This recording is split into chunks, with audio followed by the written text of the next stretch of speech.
Escutai todos os habitantes do céu e da terra, o soberano Deus e Rei de glória, Melquisedeque Lisbete, está entre nós. Acercai-vos hoje confiadamente ao trono da graça. Recebamos com honra, louvor e reconhecimento ao grande Eu Sou, Cristo Lisbete. Por Melquisedeque Lisbete. Amém. Aleluia.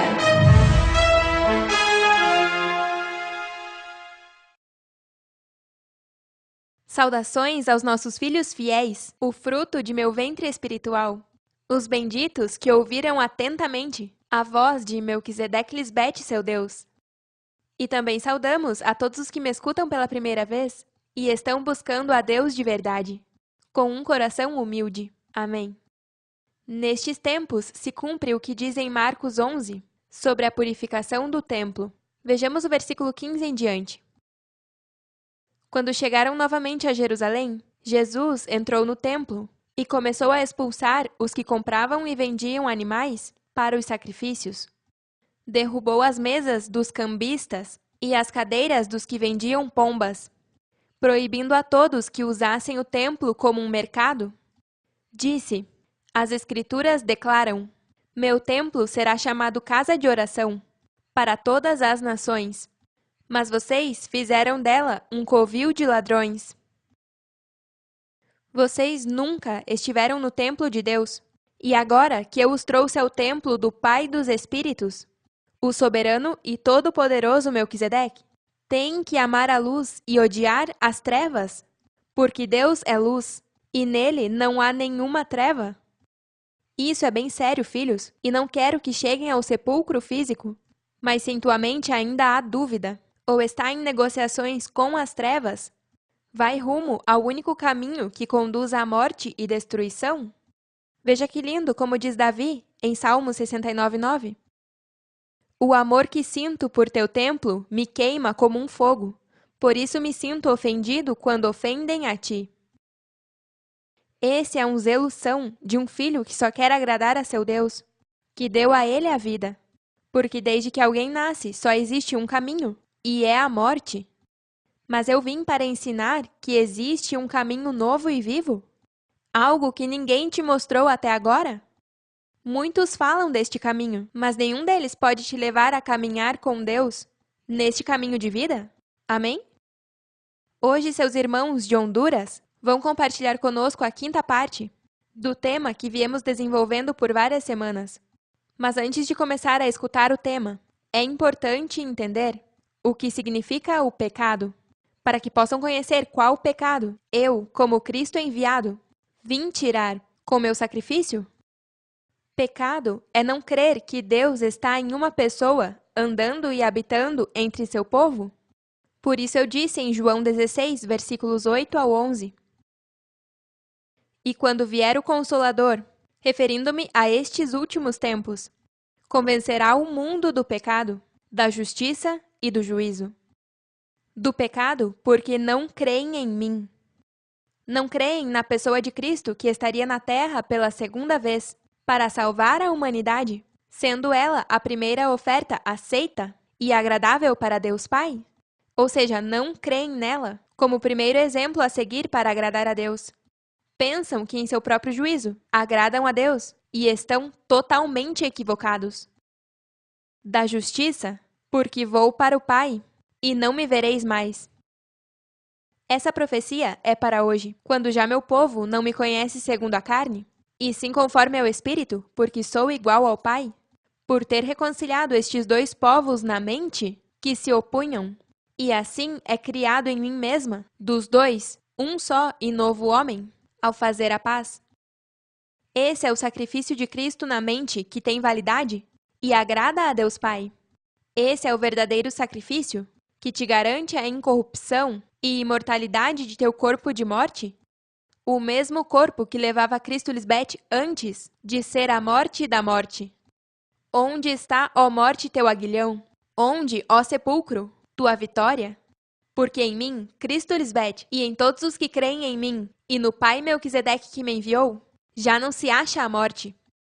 Eu lhes dei um corpo novo, que não morrerá, se mantém presos a mim, fazendo tudo o que nos agrada. Ó morte, eu sou tua morte, e sou tua destruição. Aleluia! Só Deus pode falar assim, e digo isso com certeza e convicção, porque o grande eu sou falou, e assim é, feito está. E do juízo? Porque o príncipe deste mundo já foi julgado. Do homem terrenal, o irmão mais velho, tiramos o reinado? E agora reina o irmão mais novo, o espiritual conforme o nosso coração. O coração de Deus, Melquisedeque Lisbete, porque este homem foi criado à nossa imagem e semelhança. Varão e fêmea, Melquisedeque Lisbete o criou.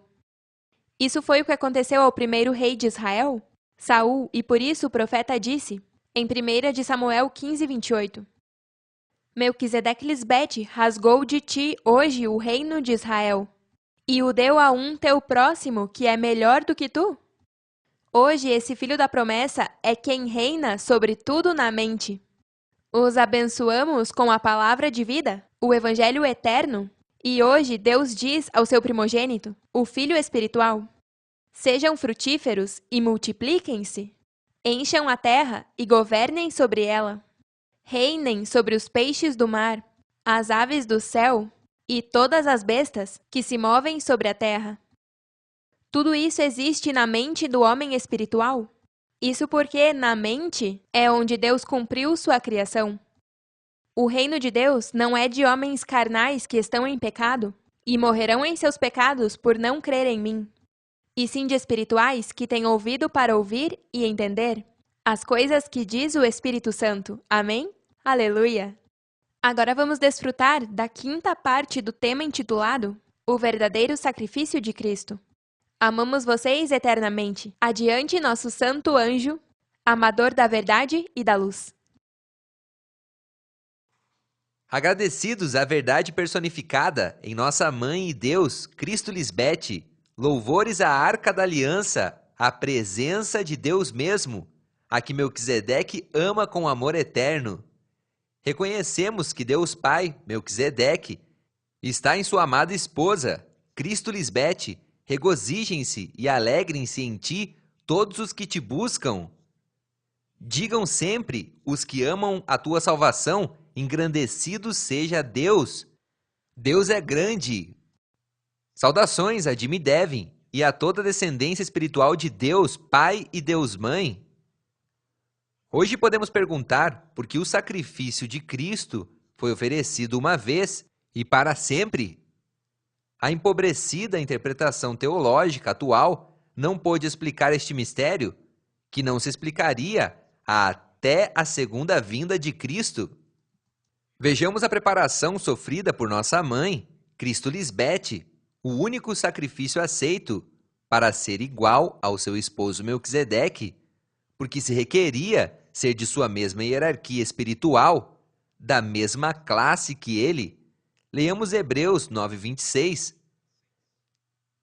De outra maneira, necessário lhe fora padecer muitas vezes, desde o princípio do mundo, com Cristo Lisbete, mas agora, na consumação dos séculos, com Cristo Lisbete, se apresentou uma vez para sempre pelo sacrifício de si mesma, na mente, para tirar de nosso meio o pecado.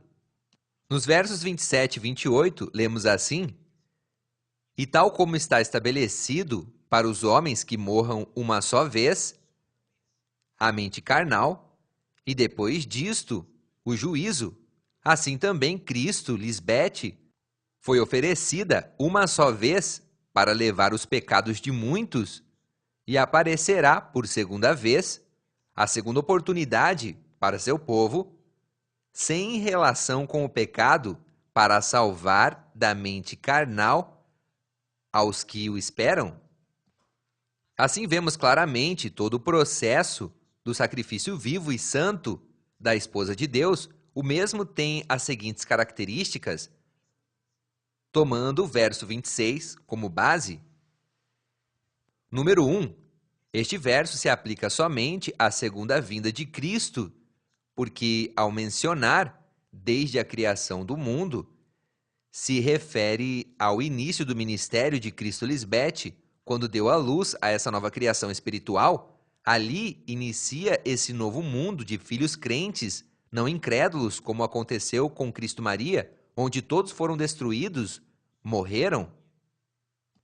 Não existiam os filhos espirituais até que chegou a segunda vinda de Cristo. Mataram a Deus Mãe, mataram ao ventre espiritual, onde nasceriam os filhos de Deus, e obviamente não existia a descendência espiritual de Deus.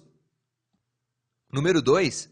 A frase "na consumação dos séculos" se refere também a este novo regime do Espírito, onde se consumaram, se cumpriram todas as profecias. Em outras palavras, só com Cristo Lisbete se iniciou o princípio do mundo espiritual, dando à luz a sua descendência espiritual, porque como cordeiro fêmea está viva e não morta. Fazendo isso, se cumprem todas as profecias a respeito de Deus Pai, de Deus Mãe e do Filho da promessa. Aí é onde se opera a consumação ou a execução do profetizado anteriormente. Número 3. A segunda vinda de Cristo não só é que Deus Pai se sentou na mente de sua esposa, mas que ela já é imortal devido ao seu sacrifício voluntário na mente, porque esse sacrifício já foi aceito por Deus Pai. Portanto, o ventre espiritual de Deus Mãe, Cristo Lisbete, já deu à luz a seus filhos espirituais sem negá-la e crendo nela. Número 4. Dentro do marco da criação do mundo e da consumação dos séculos, vemos estes detalhes sumamente importantes sobre a figura do Cordeiro e sua função. Primeiramente, tem que estar presente um cordeiro fêmea para o sacrifício conforme o mandamento de Deus, Melquisedeque Lisbete, Levítico 4:32 e Levítico 5:6. Segundo, esse sacrifício seria oferecido só uma vez, Hebreus 9:27 e 28. Terceiro, seria para sempre, Hebreus 10:12, Salmos 37:29. Quarto, tiraria o pecado, Zacarias 3:9, Hebreus 9:14 e 15. Neste documento trataremos do primeiro ponto, o cordeiro para o sacrifício espiritual. Não é um sacrifício carnal, como nos enganaram com o assassinato de Cristo Maria no século I. Esse cordeiro é uma pessoa ideal para tal ato de amor, é a ajuda idônea de Deus Pai para realizar o projeto de salvar seu povo escolhido, produto dessa oferta.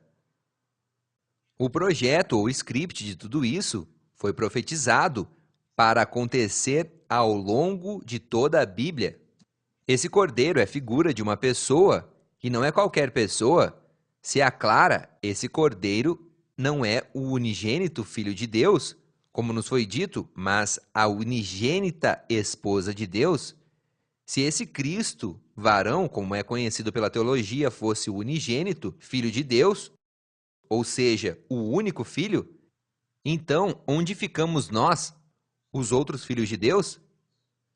Porque unigênito significa único. Com a revelação do sacrifício vivo e santo, o Cordeiro Cristo Lisbete nos aclarou o termo unigênito. O mesmo só se aplica à esposa de Deus, por ser a única.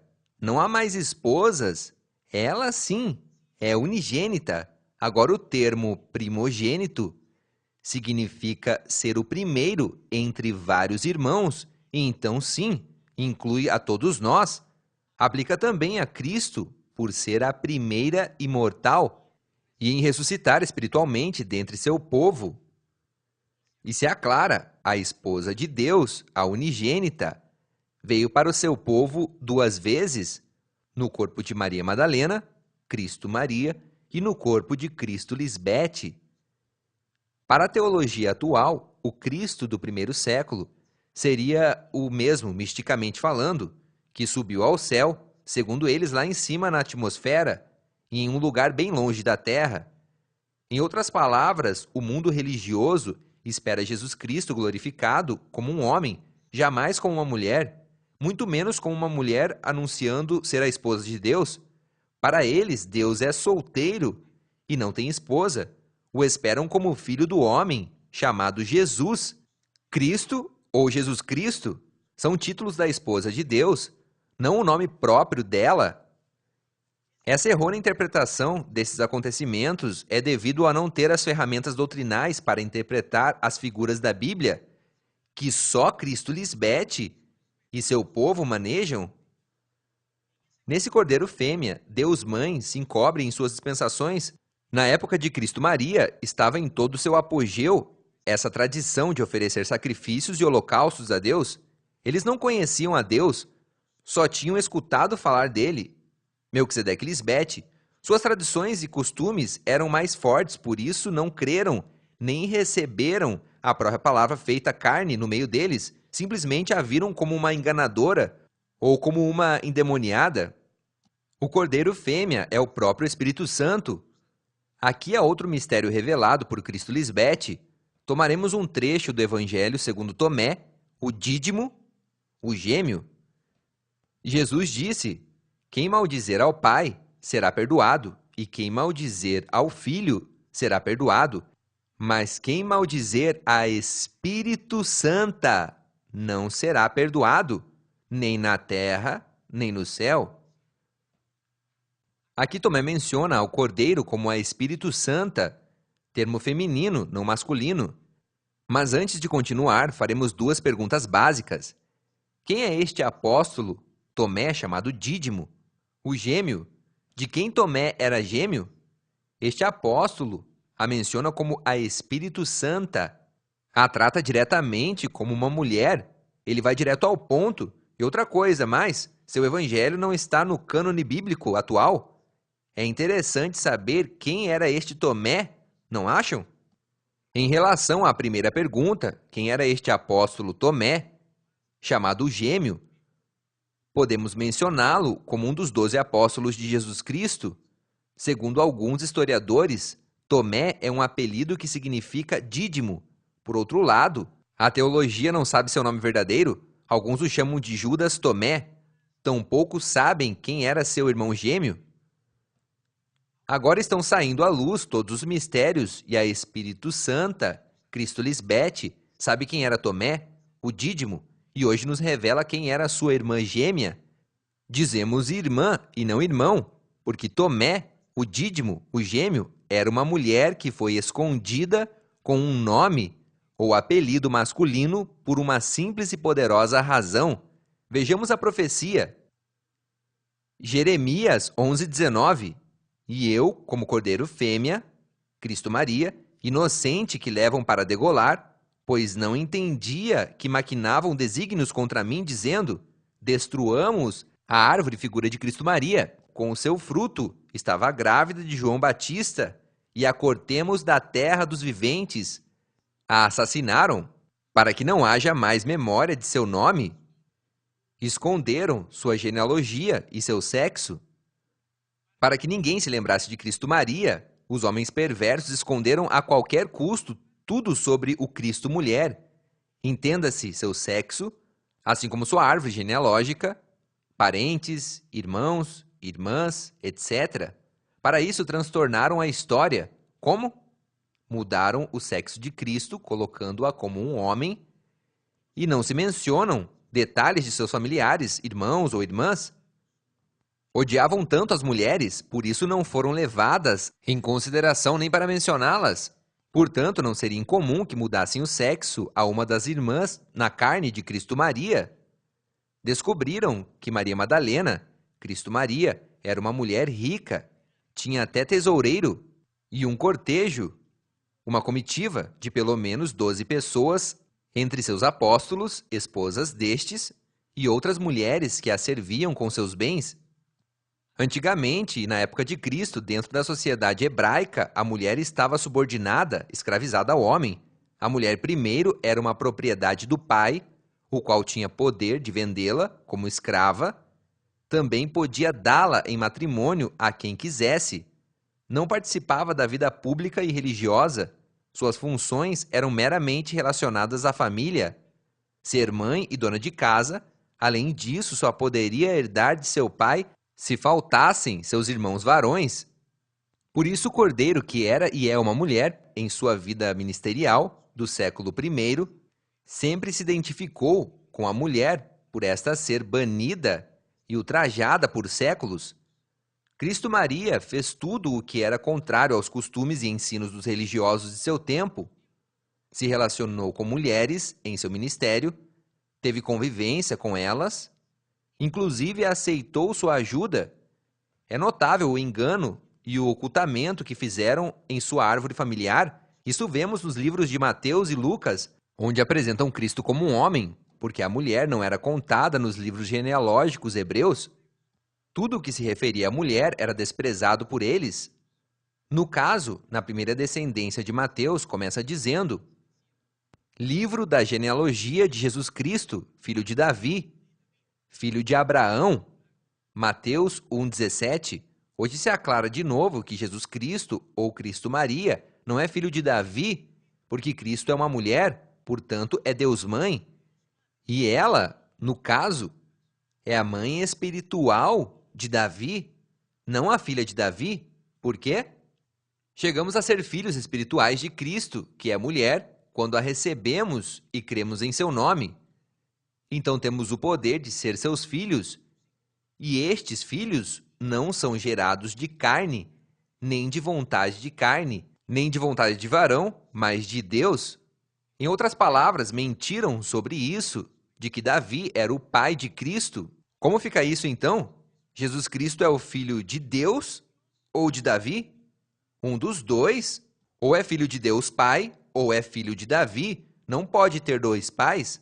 Ainda o próprio Davi expressou: disse o Senhor ao meu Senhor. O próprio Cristo disse-lhes na cara quando teve a oportunidade: pois se Davi chama Senhor, como é seu filho? E ninguém podia responder mais nada. Mateus 22, 41 e 46, Marcos 12, 35 e 37 e Lucas 20, 41 e 44. Quando falamos de filhos, é na ordem espiritual, não é segundo a carne. Cristo Lisbeth mencionou que Davi é uma figura do reinado de Cristo, mas no espírito. Aqui a carne não tem nenhum papel. São filhos os gerados no espírito, não pelas relações sexuais dos pais terrenais. Agora sabemos, Cristo é uma mulher, o Cordeiro fêmea, e entendemos que a qualificação de filho de Deus, na verdade, é a esposa de Deus. Por isso a profecia diz: arranquemos-la deste mundo dos viventes, para que ninguém volte a recordar-se dela. Esconderam sua genealogia, sua linhagem. Claro, esconderam a linhagem de Cristo como mulher e inventaram essa outra genealogia de Cristo como filho de Davi, apresentando-a como um homem. Nas duas descendências só aparecem as cabeças de famílias, os homens, e as mulheres são notadas por sua ausência. A outra descrição da semente de Cristo, feita por Lucas, tampouco se refere ao sexo de Cristo Maria, porque menciona Davi e termina com Adão, que segundo Lucas é filho de Deus. Somente graças à sabedoria personificada, Cristo Lisbeth, hoje conhecemos que Adão é a figura da criação do homem terrenal na mente. Nunca existiu como ser humano. É uma figura que representa os desejos da carne. É um gênero, a carne. Portanto, não é uma pessoa, mas uma figura. É uma representação da mente carnal. Já se descreveu os maltratos à mulher. Então, para que o calço aperte, tem que ser um pouco maior que o buraco. Por isso, Deus Pai enviou a estas gerações machistas uma mulher como sua salvadora. Essa mulher representa o Cordeiro e desta vez terão que se submeter às suas instruções para ter vida eterna, imitando seu sacrifício na mente, senão morrerão fisicamente. Mas o que tem a ver toda essa explicação com Tomé, o Dídimo? Resumindo, Tomé não é um homem, mas uma mulher. Então de quem era gêmeo? Tomé, o dídimo, era a irmã gêmea de Cristo Maria. Por isso se dizia dele, Tomé, o dídimo. O gêmeo, neste caso, é a gêmea de Maria Madalena. Agora sim podemos entender este verso. João 11,16 disse então Tomé, chamado Dídimo, a irmã gêmea de Cristo Maria, a seus condiscípulos: vamos nós também para morrermos com ela? Faz sentido aquele evento no jardim de Getsemani, quando Judas entregou a sua mestra, Cristo Maria, identificando-a primeiro com um beijo, porque ele sabia que eram duas irmãs gêmeas, Maria Madalena e Tomé, o dídimo, e podia confundi-las nas penumbras da noite. Se garantiu primeiro dando a eles um sinal conhecido hoje como o beijo de Judas. Judas lhes disse, Marcos 14,44, a que eu beijar haviam duas iguais. Essa é, prendei-a e levai-a com segurança. Levaram Maria Madalena e deixaram Dídimo. João narra o seguinte, João 18,3, Judas, pois, levando um grupo de soldados e guardas dos principais sacerdotes e dos fariseus, foi para lá com lanternas e tochas e com armas.